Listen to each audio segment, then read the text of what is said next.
Hello and welcome everyone. This is MrSovr with another AGK or App Game Kit tutorial, and this time we are going to go over photos, cameras, images, all sorts of cool stuff with images. And this is a program that I have developed for supposedly the iPad. Haven't really got to the point of publishing it, but this is made so that you can actually, well, here, let me demonstrate it and then I can explain. I'll go over the code afterwards. Now, it has a little introduction here. This app is a little outdated. I kind of need to upgrade it with some fancier buttons and stuff like that.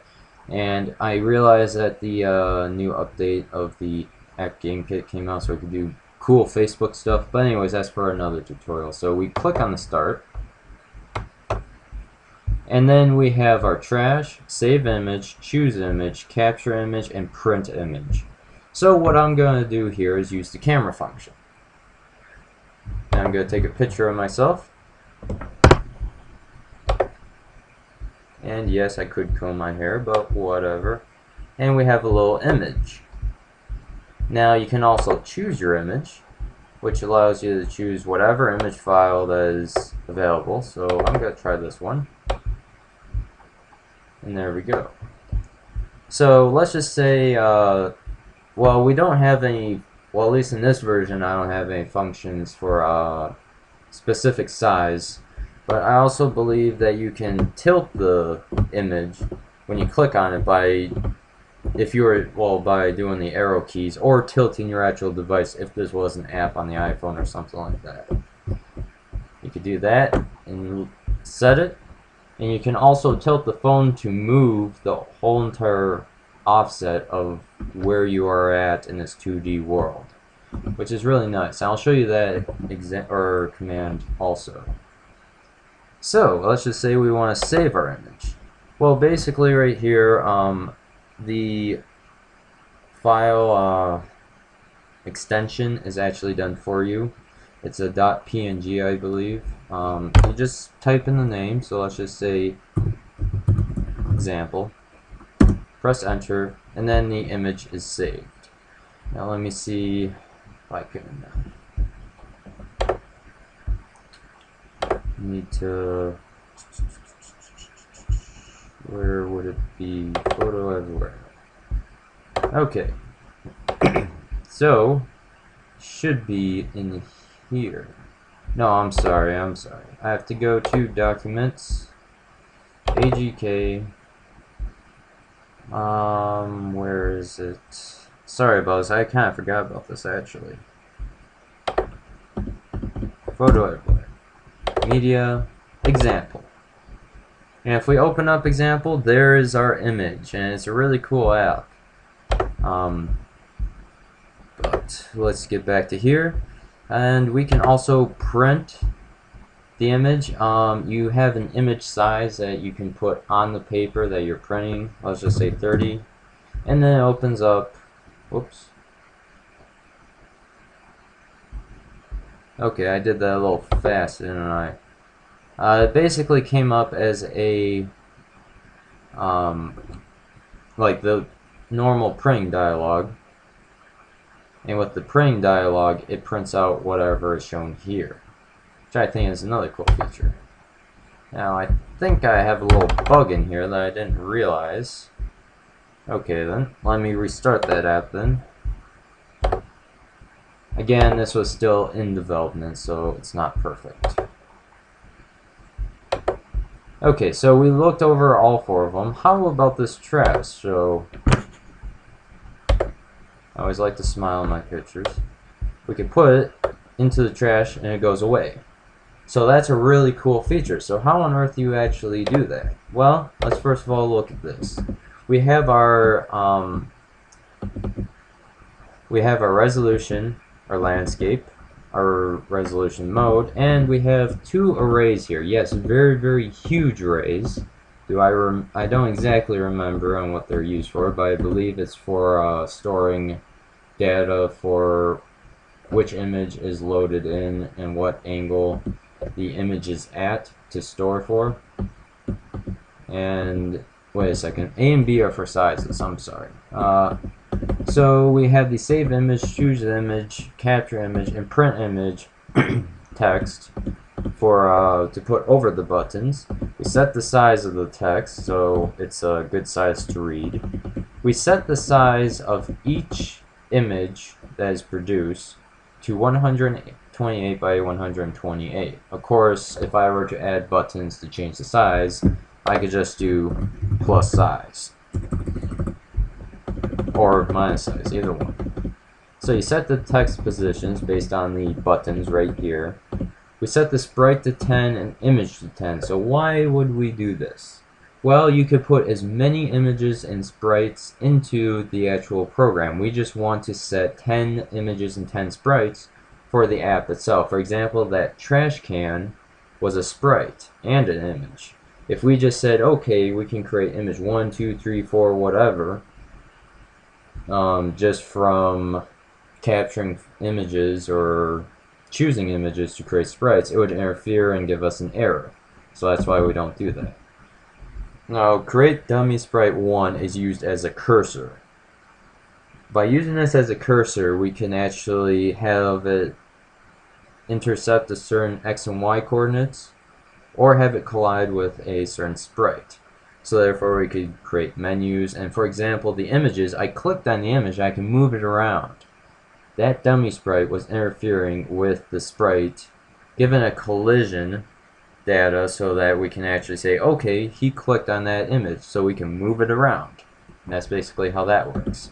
And this is setting the size of the dummy sprite. Now we load in the image for trash.png, create the sprite, and set the position of it. Now this is something really unique, and I kind of forgot about this when I first looked at this again, but in order to capture an image, as in capturing an image of the screen itself, because you realize we didn't capture or choose an image to print out that main test image with the two images in it, like a collage.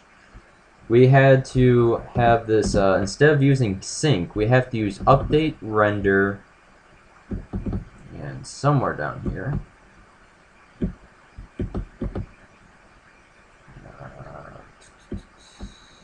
where is it? There's update render. I must be skipping it here. I don't see it anywhere. Huh, that's weird. Well, you have to, instead of using the sync, you have to use the update and render and two other commands. Oh yeah, swap. There we go. I was skipping that one. We use update, render, and swap. And the reason why we want to do that is because within, I believe, get image, yes, get image right here, basically sets a 0, 0, which would be over in the corner here, to get virtual width to get virtual height minus 250. So that means it will capture everything except for the buttons and the trash can down there. Now, in order to do this, there's a thing I believe that's called a Z buffer that render, like when you update everything and then you render the screen, when it's done rendering the screen, there you can actually get the image. Now if you do it after swap, it just doesn't work out because the buffer doesn't have the rendered image. So just remember, when you want to get an image, which is basically taking a snapshot of the screen, or if you have an iPhone, you just press the home button and the turn off button at the exact same time. That's basically what's happening here. But when we select one of the buttons, in this case I believe this one is for saving an image, this one's for printing an image. So we if get virtual button state 6 and 3, that one will save and that will print. Now right here, the set text position, why do we have an XER and a YER? Well, remember when I said that you can offset the camera view on the two-dimensional world? Well, basically, if you move the whole entire camera that's watching on the two-dimensional world, the text that you positioned will move along with the world, so the text will eventually get off of the screen. And I will show you an example of that. Let's quit the program, compile, and run.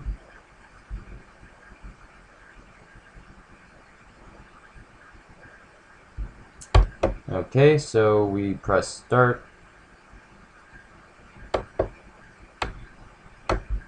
Okay, so now as you can see, the save image is moving away even when I'm moving the actual 2D camera.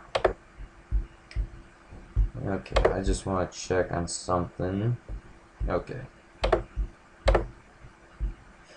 all good. So that is why the XER is there and the YER.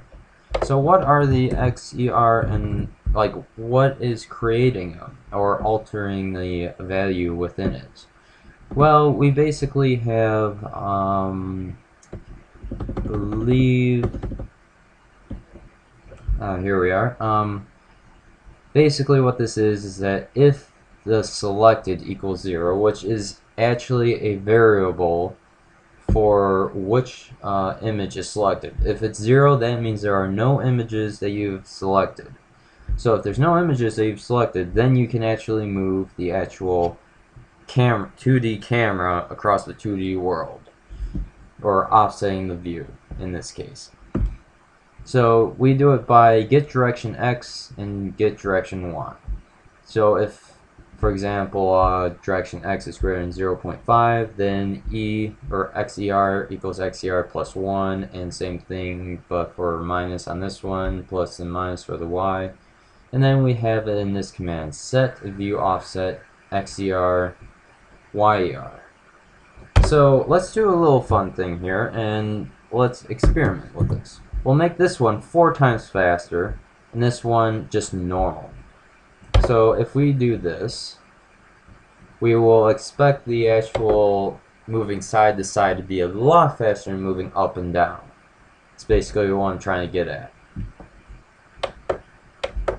Again, it's a little... why isn't it? There we go. Sorry about that. So I'm going to capture a photo. That time I did not really do anything. So why is it? Oh, that's why the I have to alter the XER for the actual each individual position of the sprite and text. But if we move up, it's normal. But if we move side, it's really, really fast, and the actual text and stuff gets offsided. So that explains how to move the camera around in a 2-dimensional area, how to get an image from a camera, how to choose an image, how to save an image, how to print an image, and also how to get an image from the actual screen. So let's look a little further into this code. Let's go back up here. I might as well explain the actual save image, captured, get text, all this weird stuff. Captured is the image number that you get from the get image command, which is again the snapshot of the screen. You save the image of the ID image, and then this weird thing called a get text, and then there's a parameter with something in it plus another string .jpg. So this get text is a function, just like the one I showed you in the previous tutorial with the hello function. But this time you actually send data to the function and it returns data. And not only that, it adds the .jpg extension to the image instead of a PNG, which I thought it was. So let's find this get text and let's see what it is.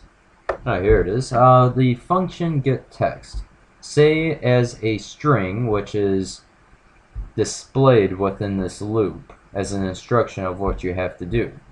So do sync, which is updating, print whatever you put in this parameter, and then if get text input completed equals 1, Then you set the text input into this string variable going to you, which would then go to here, getting out of the loop, and then stop text input. And then it would return the text string variable to the actual save image command.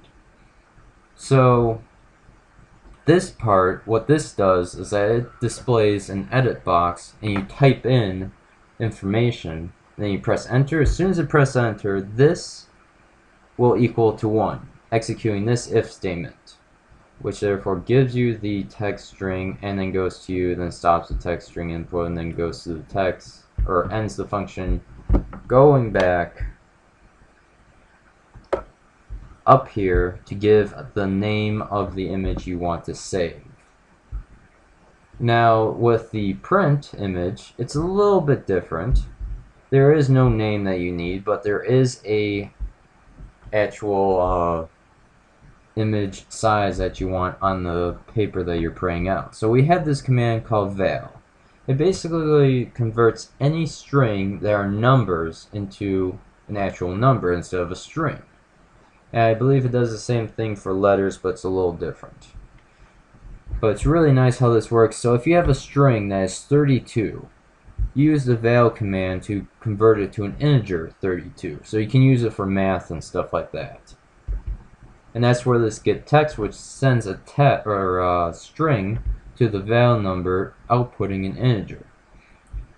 And of course we have our image ID here, which therefore prints out the image. Okay, so if get virtual button state 4 equals 1. Now this actually allows you to choose your photo.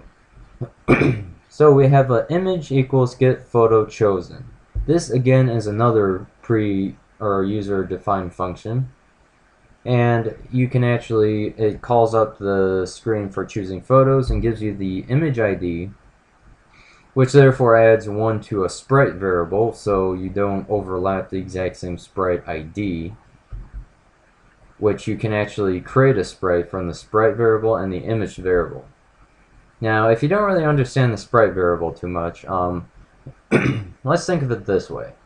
If you set this to 1, then every single time you press this button, if you press the button once, it'll be fine.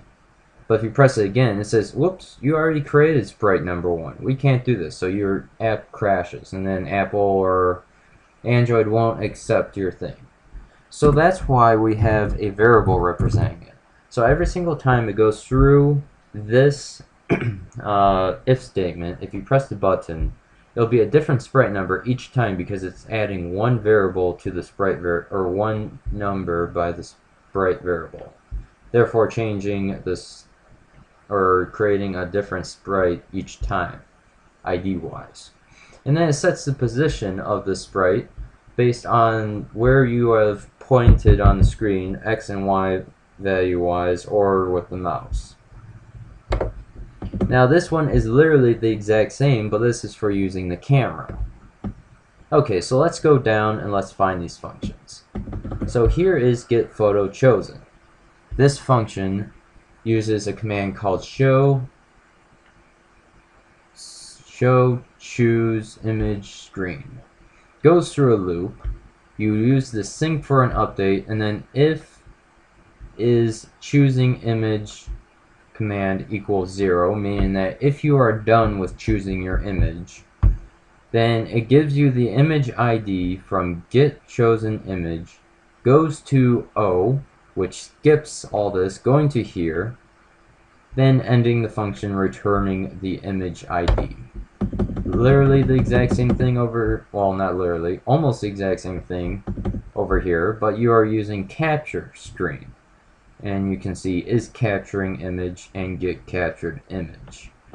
And that again returns the image number back to up here so that you can produce the sprite from the chosen images or the captured images. So we also have, let me see here. Oh yeah, get pointer state equals 1.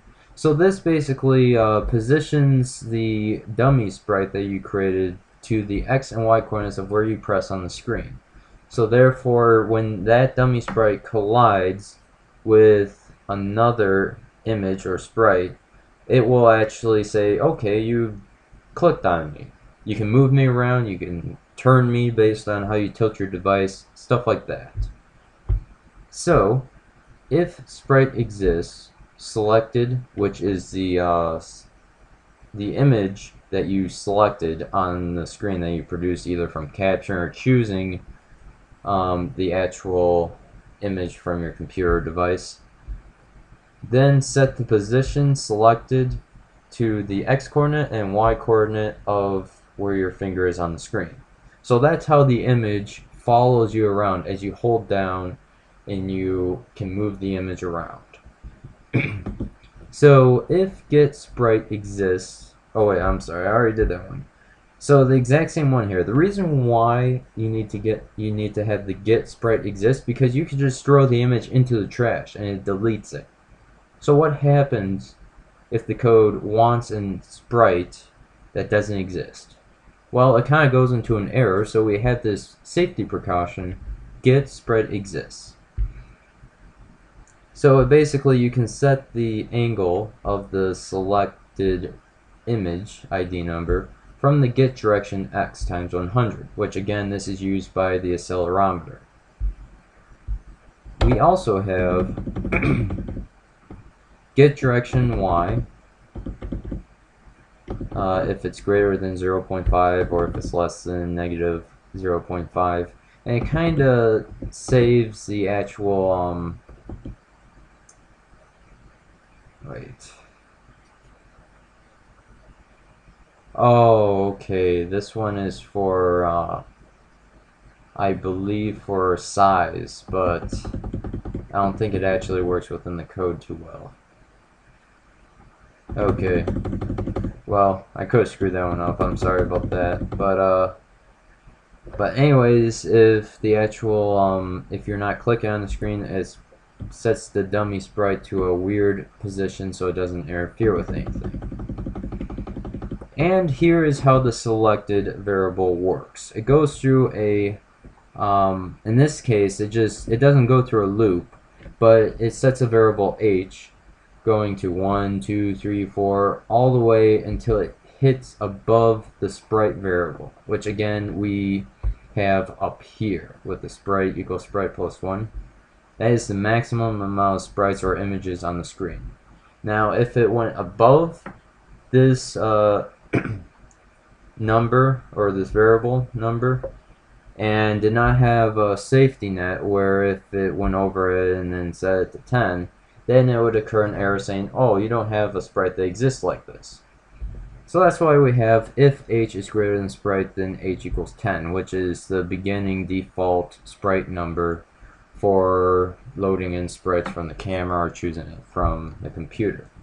So if we get a sprite collision of the dummy sprite and the actual sprite that you have produced on the screen, if it's equal 1 and selected equals 0, then the selected is equal to h. So therefore, whatever sprite you collided with is now the selected ID sprite.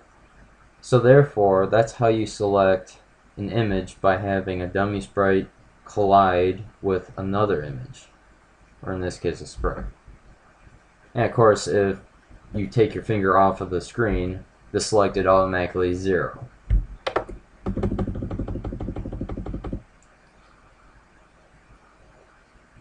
Okay, so this right here is used for the garbage, or the trash. Since trash is sprite number 2, it's basically saying if the selected image or sprite collides with the trash sprite, then it deletes the sprite. That's why we always have to have those if this sprite exists, then do this type of thing. And we already explained this, and let's go over the menu. The menu is pretty simple, but there is one concept that is new to this. But right now we basically just have it set to if it's within this region of like this produces a box around the start, this produces a box around the our Facebook. And if you're in between, if you're inside that box and you click on it, then it execute this code. But there's not an actual box. It just kind of forms like if your x coordinate is greater than 66, if your x coordinate is less than 870, if your y coordinate is greater than 946, and so on, and you have pressed, then this gets executed. The open browser opens up the actual browser itself with a website address. The website address will automatically appear in your default browser and just opens up to that. In this case, this is my Facebook page. If you want to go there and like it, that would be wonderful, because I do post a lot of stuff on there. Now, what is this if pressed 1? This is another precaution. So if you press the Facebook page once, it might say, okay, you pressed it 7 times. So 7 pages will come up. So that's why we have and pressed equals 0, pressed equals 1. So if you press it, the variable equals to 1. And if you hold down, it won't keep on opening up pages until you let go, because of this pressed equals 0. It has to be 0 to redo it again. So what resets it? So if pressed equals 1 and the get pointer state, which is your finger on the screen, is equal to 0, then the press is equal to 0, have a little delay so like everything functions right, and then it goes on and through the code within the loop. Now if you press the start, it goes to JJ, which then deletes the sprite, which is the background we saw, then ends the function and goes to the main code. Now that is a full explanation of how cameras work, how choosing files, printing, saving, getting images, or not files, images, and all sorts of that stuff. So I hope I didn't confuse you too much. Please comment if you're confused. I can always explain. I'm thinking on posting this actual code on some, I don't know, file download website or something like that, and hopefully that might help you also. But make sure to subscribe and like my videos. I appreciate everyone that has been viewing this. I like the support that I've been getting. I really appreciate it, guys and girls. So make sure to watch my next video, because it's going to be introducing 3D commands, advertising, all sorts of cool stuff. Thank you for watching. This is MrSovr, and see you later.